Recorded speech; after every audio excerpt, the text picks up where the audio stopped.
Բարև ձեզ սիրելի հանդիսատես, այև նորից մենք հանդիպեցինք պարոն Հակոբ Աշիգյանի հետ, այսօր մի քանի հարց կուղենք նրան և կխնդրենք, որ ինքը կիսվի մեր հետ իր տեսակետից, իրեն հայացքից, ինչ է կատարվում և ինչպիսի հարցեր և ինչպիսի պատասխան կստանանք մեր դոկտորից։ Ասեմ, որ պարոն Աշիգյանը ես արդեն ներկայացրել եմ իրեն, թեպետ մեր երկրորդ հանդիպումն է, բայց հիշեցնեմ, որ պարոն Աշիգյանը նախկինում եղել է բժիշկ և ատենապետ, եղել է ատենապետ, այնպես որ որպես մասնագետ մի քանի հարցերով կդիմենք իրեն։ Պարոն Աշիգյան, բարև ձեզ, խնդրում եմ ներկայացեք մեր հանդիսատեսին։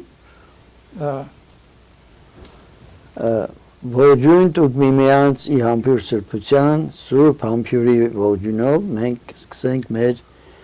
Նարեկ աղոթամատյանը։ Մեր հաղորդման սկզբին ես ձեզ հիշեցնեմ, սիրելի ժողովուրդ, որ մեր ամբողջ հիմնական խոսակցության առանցքը նարեցկացին է լինելու հիմնականում և լրացուցիչ հարցեր կամ կողմնակի հարցեր, որը ամեն դեպքում կապված են մեր առօրյայի հետ, որտեղ մեր սուրբ նարեկացին ինչ ենք ընտրել, որովհետև նա մեր ցանկությունը, նպատակը, որպես այդ սուրբը մտնի մեր կենցաղը, մեր միջավայրը, մեր շրջապատը եւ լինի մեր հետ։ Ես հիշեցնեմ ձեզ, սիրելիներ, որ սրանից առաջ խոսեցինք ուրեմն գերեզմանի օրհնության մասին և ես խոստացել եմ ձեզ, որ այսօր խոսելու ենք գերեզմանի զենք հասկացողության մասին։ Անշուշտ միջանկյալ մենք հաղորդում ունեցանք իմ ընկերոջ ես Հակոբի հետ միասին իմ եղբայր եմ համարում ես նրան, լավ ընկեր եմ համարում, խոսեցինք ուրեմն մեր հուզող ուխտազանցության մասին հիմնականում։ Հիմա այսօր շարունակենք թեման գերեզմանի զենք հասկացողության։ Այո, հիշեցնեմ, որ անունս Հակոբ Մելքոնյան է, հասարակական գործիչ և առաջի հարցը։ Պարոն Աշիգյան, դուք գերեզման բառը օգտագործեցիք, ես կուզենայի իմանալ գերեզմանի խորհրդանիշը մեր հայ ժողովրդի մեջ, հայ կուլտուրայի և կրոնի մեջ։ Խնդրեմ։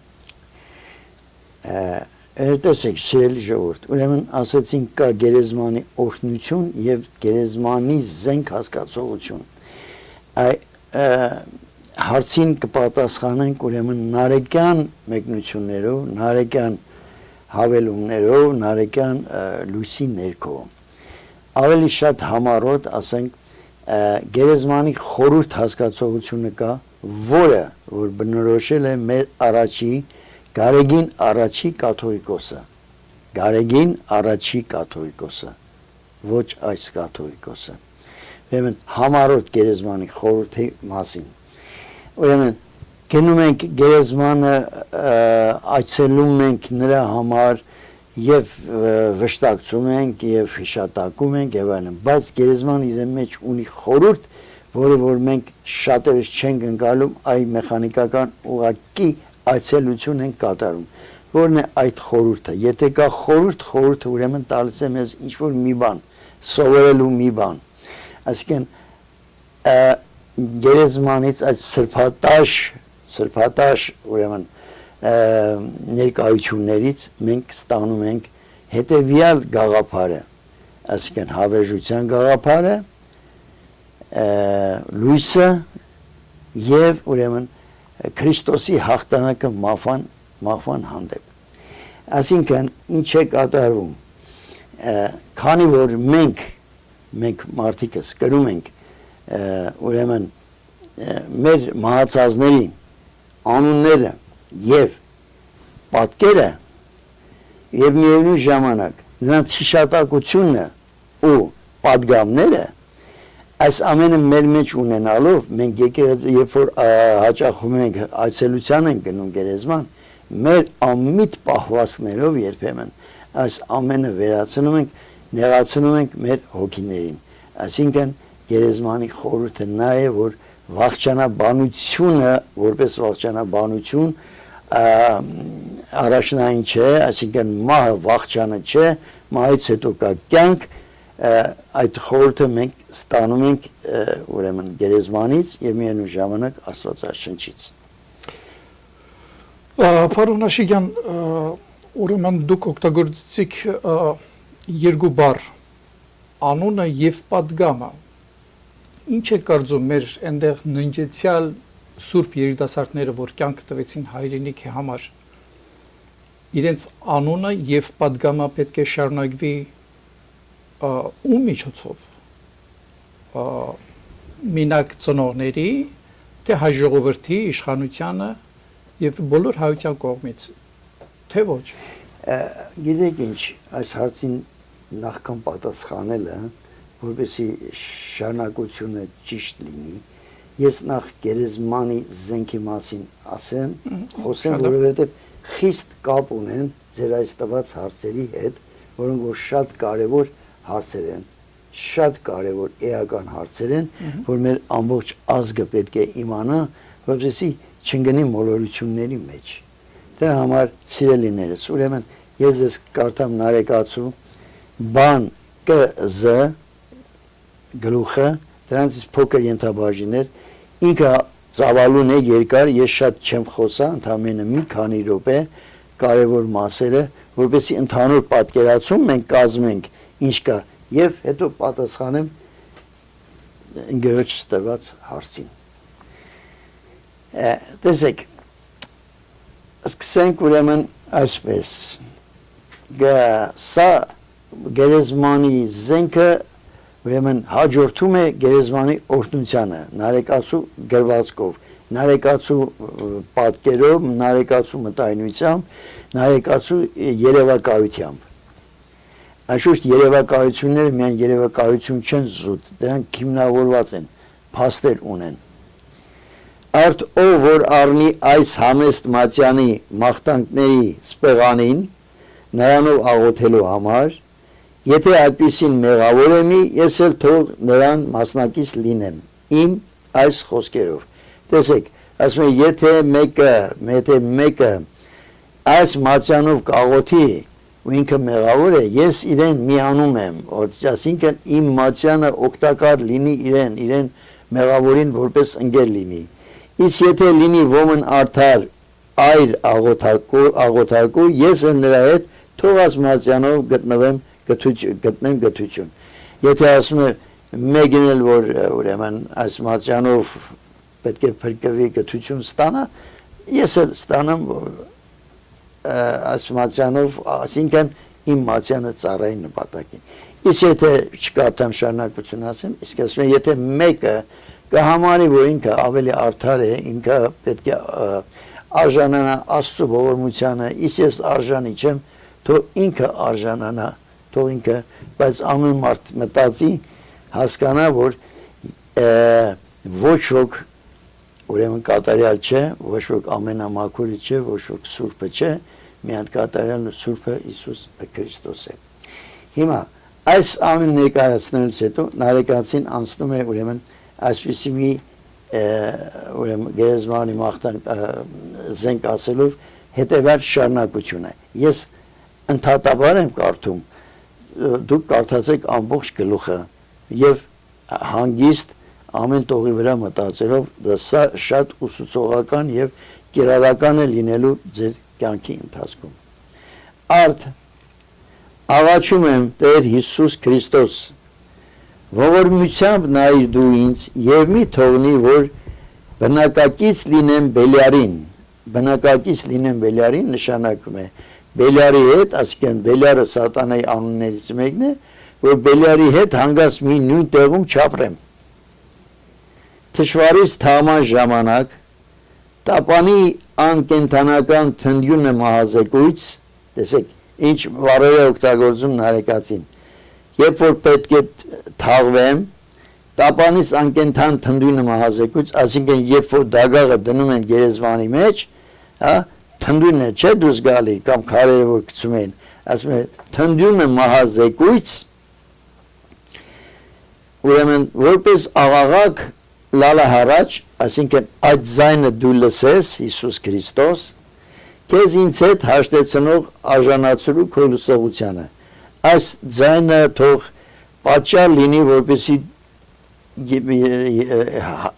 ինձ հաշտեցնես քո հետ, չանտեսես ինձ։ Քո միակ բարեգործ հոգեսեր, հզոր եւ միշտ մարդասեր, եւ քո բարի հոգին թող բնակվի ինձ հետ, լույս տալով ինձ խավարի մեջ, թող մնա ինձ հետ քո կենարար չարչարանքների մասունքները պաշտելի։ Այսինքն թող հոգիդ մնա ինձ հետ եւ քո չարչարանքների ուրեմն մասունքները պաշտելի։ Քրիստոս չարչարվեց, իսկ ինչ է նշանակում չարչարանքների մասունքները, հիմա մենք նրան կանդրադառնանք։ Որպեսզի իբրև գանձարանի ավանդ, պահելով ինձ քո մեջ, կենսագործեն որպես զինվորական սարք անվատնելի, թող պատկանեն ինձ ու մնան ինձ հետ իբրև մնայուն, պարսակարեր, հոգու հնարդների, չարի գնդերին հարացելու համար։ Այսինքն, քո չարչարանքների մասունքները որպես զենք, որպես պարսակար, թող մնան ինձ հետ իմ գերեզմանում, այսինքն, որպեսզի ես դրանցով պայքարեմ թշնամու դեմ։ Հիմա որոնք են այդ պարսակարերը, որոնք են այդ չարչարանքի մասունքները, որ նարեկացին շեշտում է։ Այս հիմա ինչ-որ կկարդամ ես բոլորիս ծանոթ են, բայց երբևիցե մենք այս տեսանկյունով չենք դիտել նարեկյան լույսը մեզ սփռում է մի նոր բացատրություն։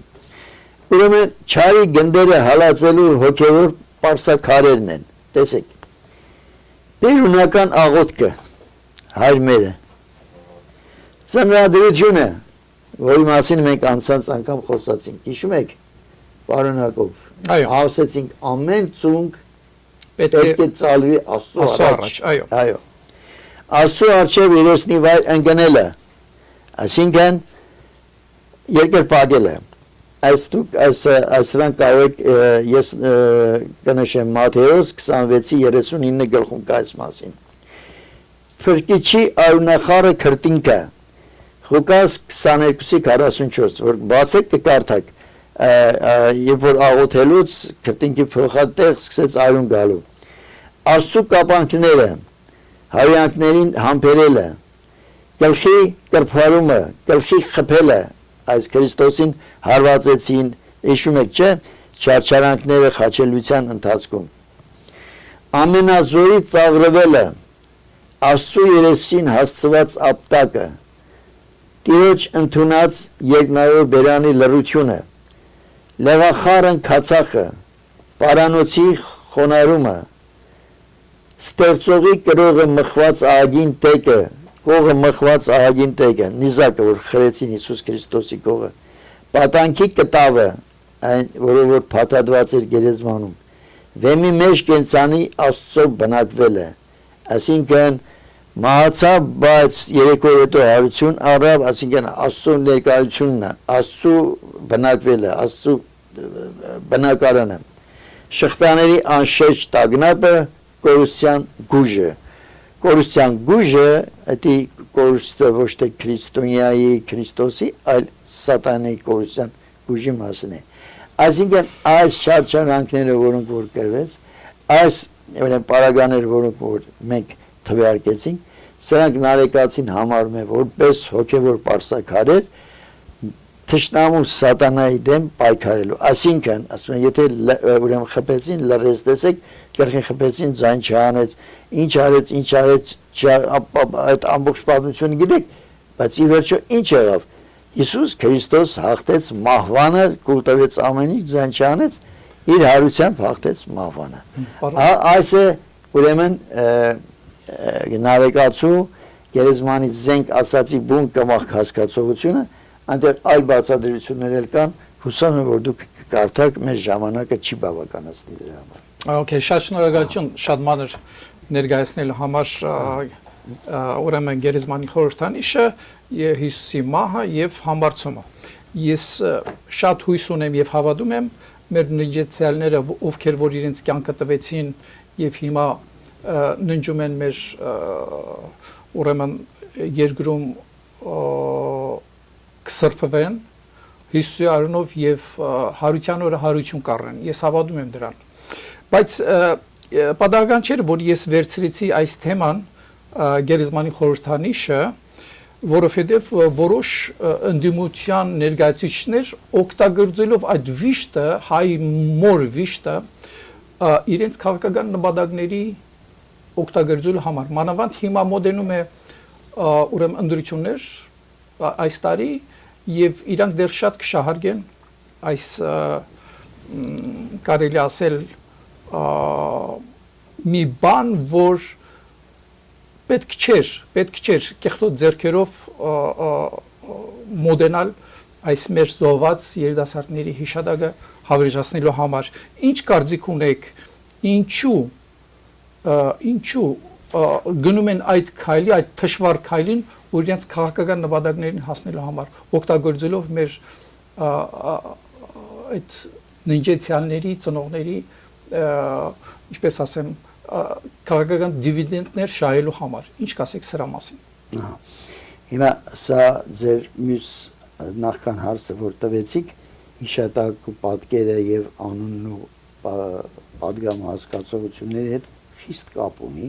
բացատրեմ։ Որպեսի մարդը իմանա սխալը, նախ պետք է ճիշտը իմանա, որպեսի կարող է տարբերակի։ Շատերը, եթե գնում են գերեզման, հիմա գերեզմանի խորհրդի մասին ասեցինք, գերեզմանից գնում ենք, սովորում ենք, վերստում ենք եւ այլն։ Հիմա ինչ վնաս կարող են տալ իրենց անմիտ քայլերով, իրենց քաղաքական նպատակներով, հա, ննջեցյալի հարազատներին, ննջեցյալի հոգուն։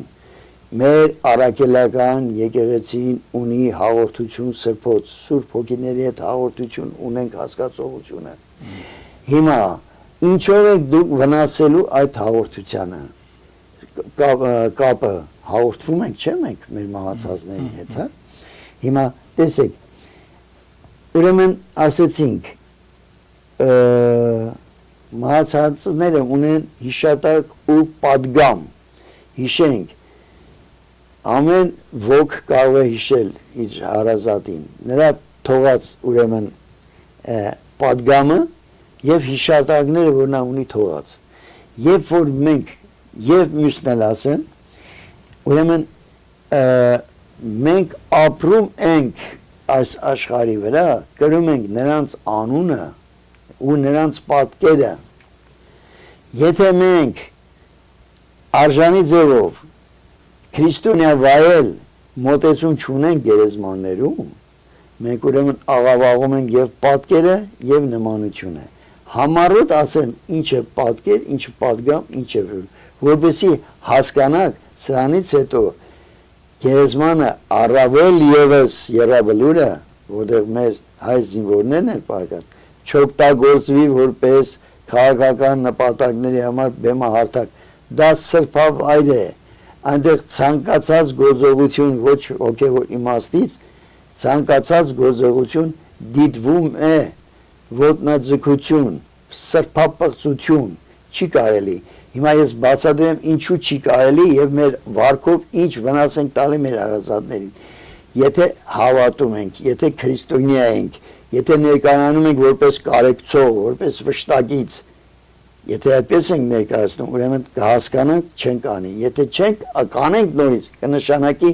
կեղծ ենք, մենք ստում ենք, սուտ քրիստոնյաներ ենք։ Հիմա ինչ վերաբերում է ուրեմն անունն ու պատկերը։ Տեսեք, ես ձեզ մի կարճ բան ասեմ։ Ասում ենք հայր մեր, որ երկինս է Սուրբ Եղեցի անուն քո։ Տեսեք, առաջի բանը, որ ասում ենք, Սուրբ թող լինի քո անունը։ Ինչ է սա նշանակում, անուն թող Սուրբ լինի։ Այսինքն հիմա մեր ինչ եմ ասում, որովհետև մեր նահատակները, մեր զավակները, մեր զինվորները, նրանք սուրբեր են, նրանք անուն ունեն։ Մենք այդ անունը պետք է սուրբ պահենք, իսկ ոնց ենք սուրբ պահում, ինչ ենք հասկանում սուրբ պահելով։ Ասում եմ, քո անունը սուրբ լինի, այսինքն, ասում եմ, եթե դու մեր համար արեցիր ամեն ինչ, նեղն ենք օգնեցիր, հիվանդ ենք հասար, պատերազում ենք, մեր հետ կռվեցիր, մեր հետ զոհվեցիր եւ ամեն ինչ արեցիր, որպեսզի մենք գնանք ճիշտ ճանապարհով։ Բայց հիմա դուք եւ քո անվան վրա որևիցե մեղք չկա, խոսք չկա, քեզ ոչ ոք չի կարող մեղադրել, քո անունը մաքուր է, սուրբ է։ Հիմա մեր զինվորները մաքուր են, սուրբ են։ Ինչու եք այդ սրբությունը աղավաղում։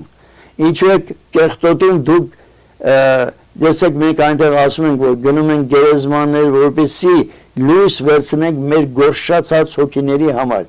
ինձ հարց են տալի ասում են իսկ ինչ է նշանակում գորշացած հոգի գորշացած հոգին այն հոգիներն են որոնք գնում են հակառակ սրբության անվան դեմ գնում են օգտագործելու ուրիշ նպատակ եւ մյուսն էլ ասեմ պատկերը ուրեմն նայեք պատկեր հասկացողությունը շատ կարևոր հասկացողություն է։ Մենք ասում ենք, կրում ենք նրանց անունը եւ պատկերը։ Մենք մեր վարքով նեղացնում ենք հոգիներին, հոգիները կարող են հեռանալ։ Պատկերը նայեք եւ կա արտակի պատկեր, եւ կա պատկեր, որ բնատուր է, Աստծուց տրված է։ Դա հետեւյալն է։ Աստված ասեց՝ «Մարդ ստեղծեցինք մեր պատկերով եւ նմանությամբ»։ Պատկերը հետեւյալն է։ Ուրեմն մարդը ունի հոգի ազատ կամք եւ բանականություն սա մարդու պատկերն է այս երբ որ սրանք աղավաղում են եւ որևիցե մեկը խախտվում է ուրեմն դուք կորցնում եք նաեւ ձեր պատկերը այսինքն այն պատկերը որ դուք կրում եք մեր հարազատի մեր զոհվածի մեր զինվորները մեր բոլորիս զավակներն են մեր ազգն է մեր ազգի սերունդն է դուք այդ ինչ ժողովի տեղ է այդտեղ ինչ եք անում դեռ ցավակցելու սրբադասվելու տեղն է այնտեղ Պարոն Աշիգյան բայց մենք մոռանում ենք որ որոշ մեր վանականներ Էջմիածնի մեր սուրբ եղեցու անդամները այդ իրենց վանական շորերով այսինքն իրենց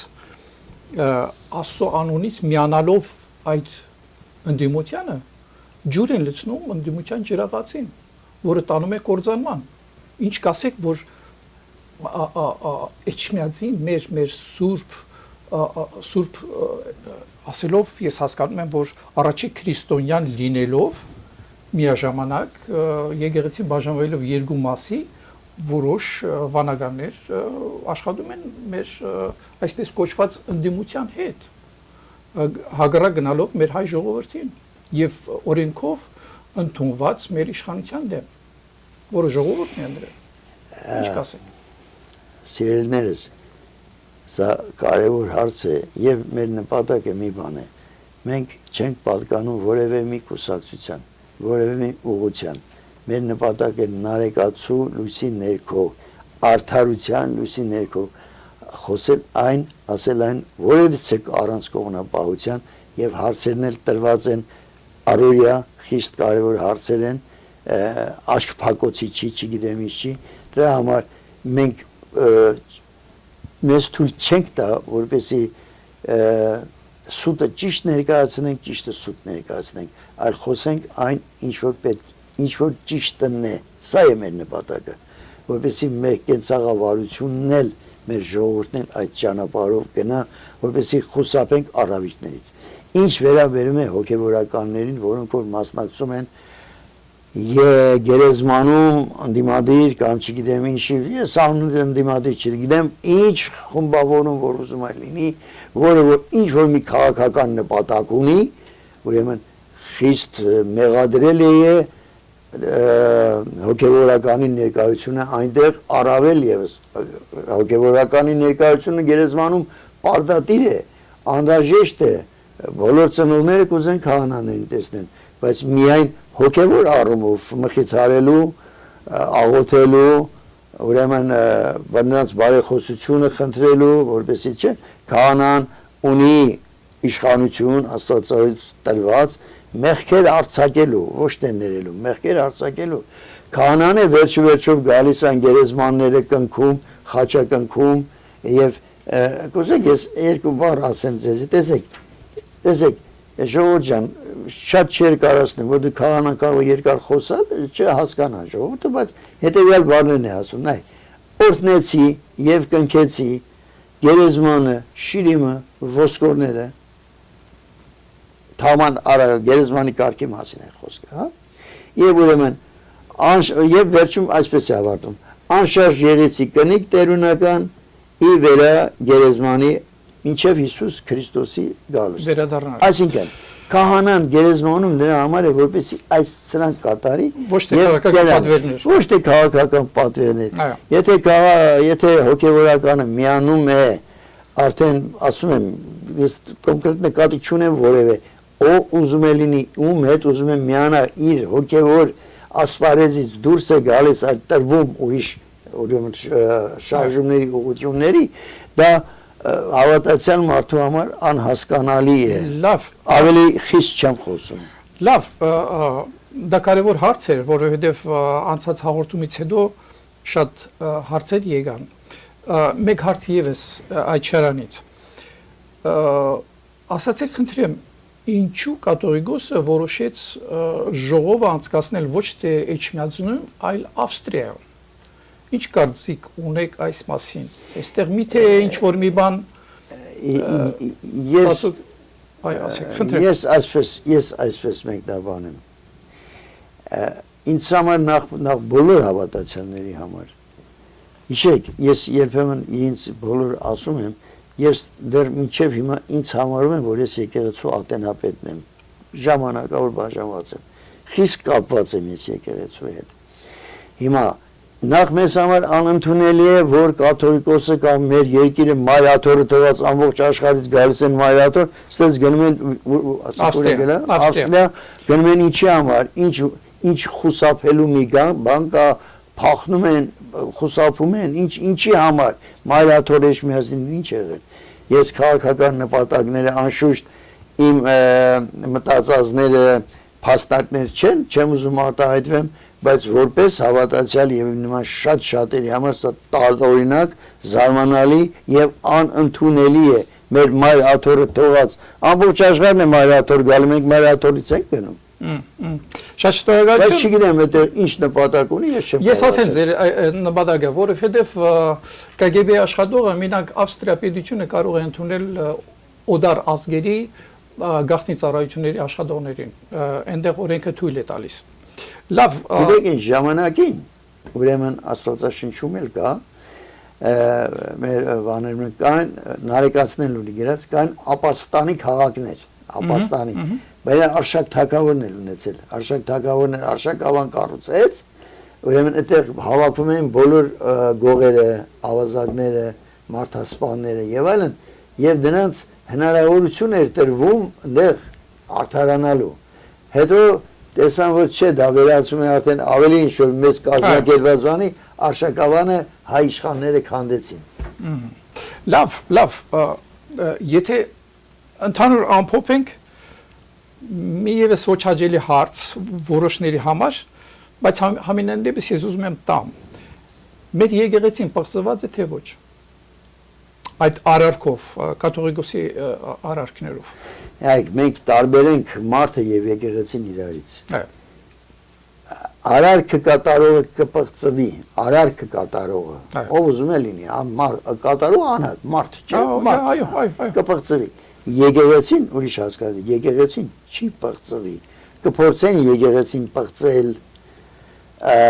ասենք կոպիտ միջամտություններով, ասենք ոնց որ օրինակի համար, մի օրինակ բերեմ, հա, Աբուգոդոնոսոր թագավորի ժամանակ, երբ որ Երուսաղեմ եկեղեցին ամբողջ թալանեցին, սպասքը տարան եւ այլն, հա, մի 1000 տարի հետո չեմ հիշում, քանի տարիներ հետո, այդ սպասները հանեցին մեծ հարսանիք 1000 քանի օկիանոց, որովհետեւ այդ սպասները արդեն գինարբուկ, կանայք, կիսամեր, չգիտեմ ինչ եւ այլն, հա, ուրեմն Աստված ներեց իրենց այդ գողությունները եւ այլն ձեր չտվեց, բայց երբ որ այդ սուրբ անոթները սկսեցին պղծելու, Աստծո պատիժ եկավ ու այնտեղ ասեց, չէ, այսօր դու կմահանաս, քո իշխանությունը կիսվի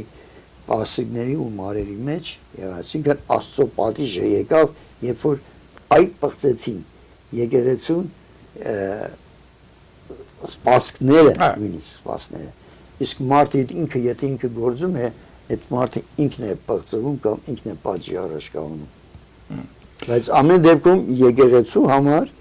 գիտեք ինչ մի այսպեսի մարդ կա, բան կա, հասկացողություն կա, որ դժվար է, հիմա ժողովրդի մեջ, շատերի մեջ եկեղեցի հոգևորական հասկացողությունը նույնացված է, քչեն են հասկանում, որ ասենք անձը առանձին եկեղեցին մի միավոր է, որ Աստծո ստեղծածն է։ Այո, բայց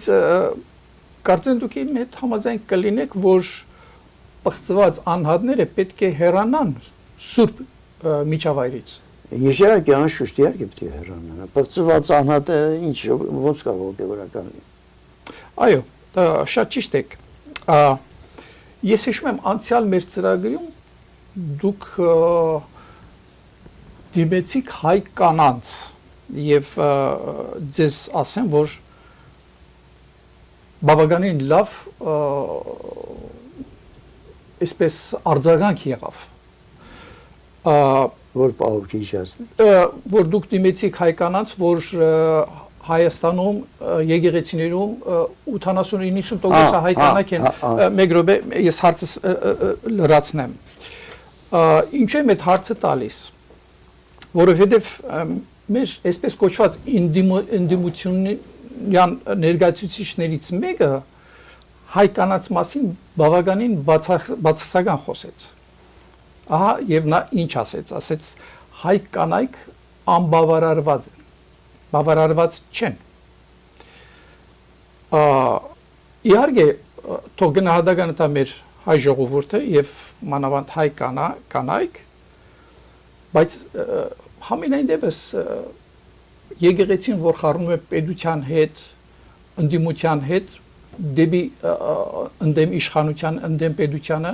ընդդեմ Աստծո կողմից ընդրված իշխանությանը, մեր հայ ժողովուրդը այս նախադասությանը պատասխան կտա ընտրությունների օրը, որ բավարարված են թե ոչ։ Միթե վայել է այդ հայ կինը, որ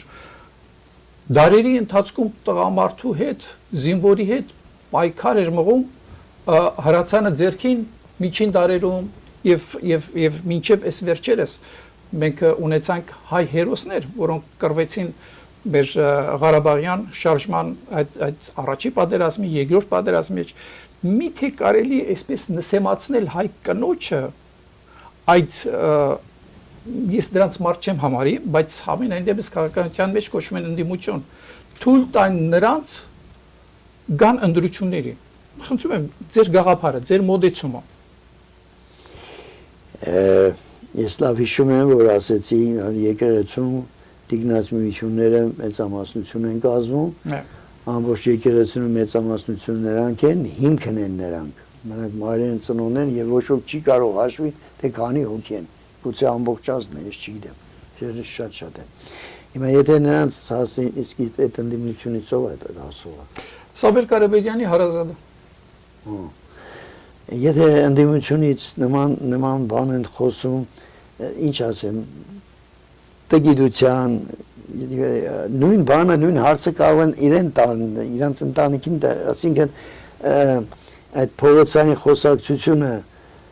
օգտագործել քաղաքական նպատակների համար, վիրավորելով մայրերի, քույրերի, ծնողների, այստեղ ավելի շուտ ոչ թե կանանց է վիրավորվում, այլ տղամարդկանցը անկարող կամ բան համարում։ Հա, այդպես մեկն էլ կար, չի ասում, ով կա տղամարդ ստե։ Հիմա այդ տղամարդուն ոնց որ տարան հիմա ես դες ավելին ասեմ, այդ անձը, որ միակ տղամարդն էր համարում իր այդ իշխանության ժամանակ, չգիտես ինչու, երբ որ նստացրեցին իրեն, չեշի գերանում տագը։ Այո, այդ միակ տղամարդն էր, որ ժողովրդի լեզվով շռան էր։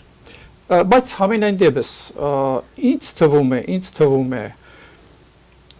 չգիտեմ ինչքան օրինական թե ոչ օրինական մեր իշխանությունները լավ կլինեն, որ իրենց վտարեն Հայաստանից եւ Հայաստանի քաղաքականությունից, այսինքն Հայաստանի պասպորտը իրենց ձեռքից խլեին, անձնագիրը խլեին իրենց ձեռքից։ Նրանք արժանի չեն մեր հայ ժողովրդին նսեմացնեն, մանավանդ մեր, ինչպես դուք ասեցիք, քույրեր ու եղբայրներին։ Լավ, ես այդ առումով մի բան ավելացնեմ, տեսեք, սիրելիներս, մի եկեղեցին է, որ իր խորանի վրա ունի առաջինը Մարիամ Աստվածածին, Մանուկ Հիսուսը գիրկը։ Ուրեմն Մարիամ Աստվածածինը ամբողջացումն է, մեր ուրեմն սիմվոլն է, մեր մարյության, մեր հայ կանանց, հասկանում եք, ոնց որ ինչ ենք ասում Մարիամ Աստվածածին, ինչ ենք մեծան, որտեղ ասում ենք Մարիամ Աստվածածին ինչպես կերեց Մանուկ Հիսուսը իր մեջ, մենք էլ այս հաղորդության խորհրդով, հա, մեր ուրեմն պատարագին մասնակցելով, մենք էլ Հիսուս Քրիստոսին կանանց մասին է խոսքը գրում են իրենց մեջ, իրենց մարմինի մեջ, ոնց որ Մարիամ Աստվածածին, այսինքն ունենալ Հիսուս Քրիստոսին Աստծուն իրենց մեջ, այսինքն Աստծո ներկայությունը վայելել, ապրել Աստծո ներկայության մեջ։ Հիմա այս կանանց, այս խավին, այս ժողովրդին, քանակը ես չգիտեմ ինչքան, միթե կարելի է նման հարցեր դիմել, հարցեր ուղարկել, կամ սա ինչ թեմա է, որ բարձրացնում են, չգիտեմ, ինձ համար տարօրինակ, շատ տարօրինակ ու անընդունելի պահվածք է, դա արդեն եթե նման բան է ասում, դա խուլիգանություն է։ Վերջի խոսքը ավարտենք մեր հաղորդումը, սիրելի հավատացյալներ, անհավատներ, մեզ լսողներ, հետևյալ նարեկացու հետևյալ խոսքերով։ Դու ես բարիքի սկիզբը միայն, գթություն անճար որդիդ բարձյալ միակ Աստուծո, որ ամբողջ օրը արիր մեզ համար ներման փրկարան, օրվա չարը փոխարկելով ինձ համար հույսի ավետման։ Այսինքն հիշենք, ամեն օրը ունի իր չարը, որ մենք գիշեր ցերեկ պայքարի մեջ ենք, աներևույթ եւ երևույթ չարերի դեմ։ Ահա նարեկացին ուրեմն մեր օրվա չարը մեզ հուսադրում է ասելով հույսի ավետումը ունեցեք ձեր մեջ եւ ինձ հետ եղեք, որպեսզի միշտ արդարացնեմ ձեզ։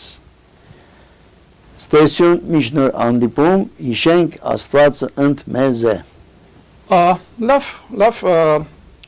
ուրեմն այսօրվա մեր հաղորդում մոտենում է իր ավարտին։